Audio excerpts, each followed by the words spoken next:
ওয়া রাহমাতুল্লাহি ওয়া বারাকাতুহু। সম্মানিত উপস্থিতি,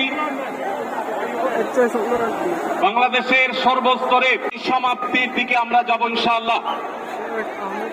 আমরা আপনাদেরকে বিনীতভাবে অনুরোধ করছি, আপনারা আশেপাশে কেউ অসুস্থ হচ্ছে কিনা তাদের দিকে লক্ষ্য করেন। বাংলাদেশের সকল দল মত চিন্তা দর্শনের মানুষ মাজলুম ফিলিস্তিনি এবং মাজলুম গাজার মানুষের পাশে আছে, সহাবস্থান করছে।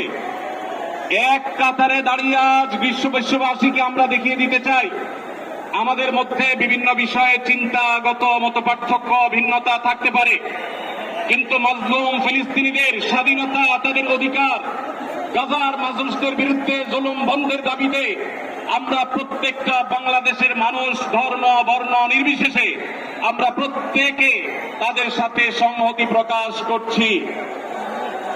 সম্মানিত ভাইরা, আমি দূর দূরান্তে অবস্থানরত ভাইদেরকে বিনীতভাবে আরজ করছি, আপনারা আপনাদের আশেপাশে কেউ অসুস্থ হলে তাদেরকে পানি দিন, বসতে দিন, চাপাচাপি ধাক্কাধাক্কি করবেন না।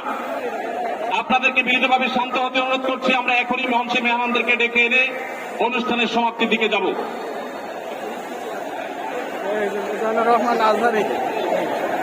সবার প্রিয় হযরত মাওলানা সাজিদুল ইসলাম সাহেব হাফিজাউল্লাহকে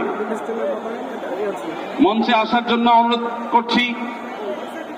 এনসিপির অন্যতম নেতা জনাব হাসনাত আব্দুল্লাহকে মঞ্চে আসার জন্য অনুরোধ করছি। জনাব নুরুল হক নূর ভাইকে, গণ অধিকার পরিষদের নুরুল হক নূর ভাইকে। এরপরে আমি বাংলাদেশ জাতীয় অনুরোধ করছি জনাব মাহমুদুল হাসান সোহাগকে মঞ্চে আসার জন্য বিনীতভাবে অনুরোধ করছি।